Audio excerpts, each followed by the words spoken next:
Welcome back. It's time for Media Watch on France 24, our roundup of the top stories that have the French media buzz. James Creedon is here with the latest. Hi, James. Hi, Lana.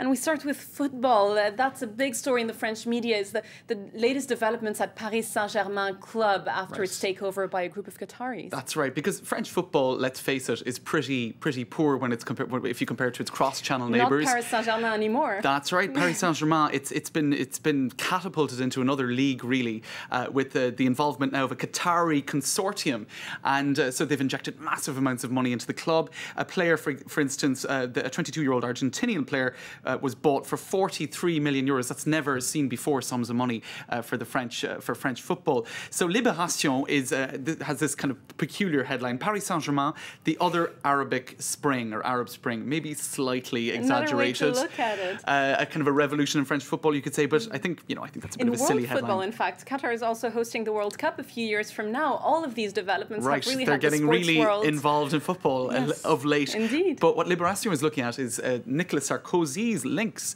to the Crown Prince of Qatar. Now, apparently, he has a certain friendship with the Crown Prince, and was very eager to see Qatar enter into Paris Saint-Germain as a business partner. He's been a supporter of Paris Saint-Germain indeed for years. That's a photo of him there when he was mayor of the Paris suburb of Neuilly, and he's often attended their matches, and so he was, I think, quite in favour of this move. Now, I can imagine why. We can expect a winning streak now with all of these top players. But it's a little bit controversial, if we read in Chrono Foot, which is a football news website. They tell us that basically Chantal Jouanneau, who is the Minister of Sport, she spoke on RMC Radio in mid-June, saying that she would rather a French consortium have bought into Paris Saint-Germain. Now, Sarkozy allegedly wanted to replace her as sports minister as a result of that, because he was quite eager to see this injection of funds coming from Qatar. So that was a gaffe There on was her part. a shuffle, a small cabinet reshuffle at the end of that month, just a few weeks after she made those comments. He wanted her out.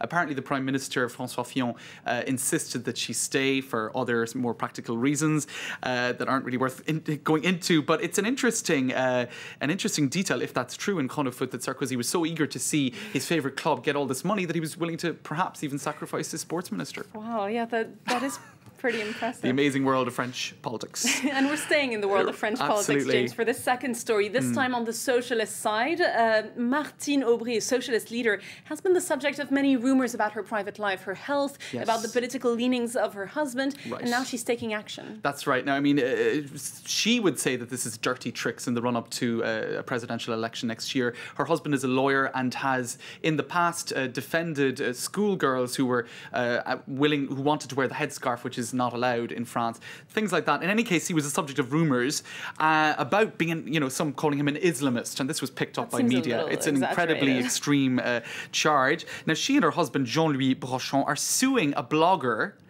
for defamation. And so basically on the 11th of June, he wrote on his blog, and we'll have a look at it here, Le Systémicien.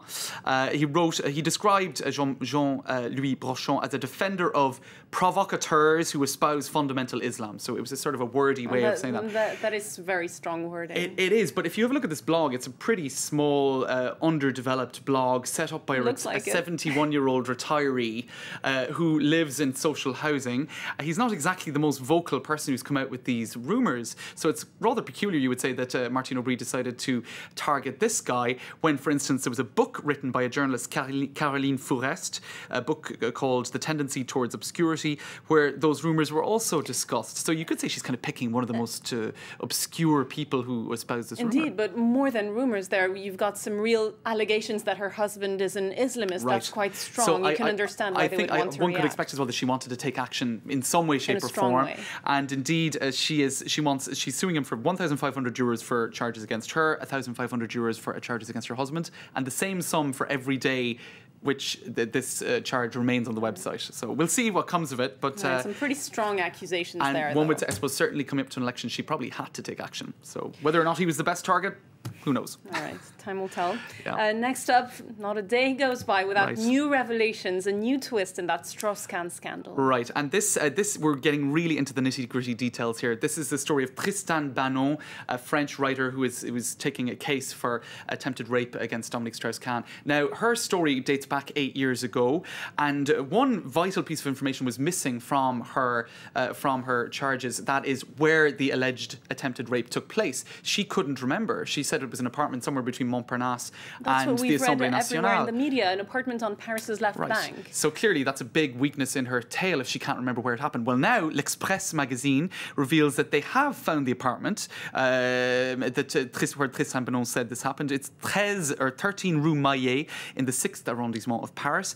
And it was the tenant at the time was a guy called Alex Serge Vieux. He was a former advisor of Dominique Strauss-Kahn. Is that the man we just saw? They found him. Yes, exactly. He was a former advisor when Dominique Strauss-Kahn was finance minister. He says he doesn't want to speak to the media about this. He's just one link in a very big chain, and he'd rather keep a low profile. One could say that if that's true, maybe Dominique Strauss-Kahn, who was the guarantor for that apartment, might have had a set of keys. So there you go, another detail in an ongoing story. Ongoing story and new connections that are found there every day. Absolutely. Well, thanks very much for being with us.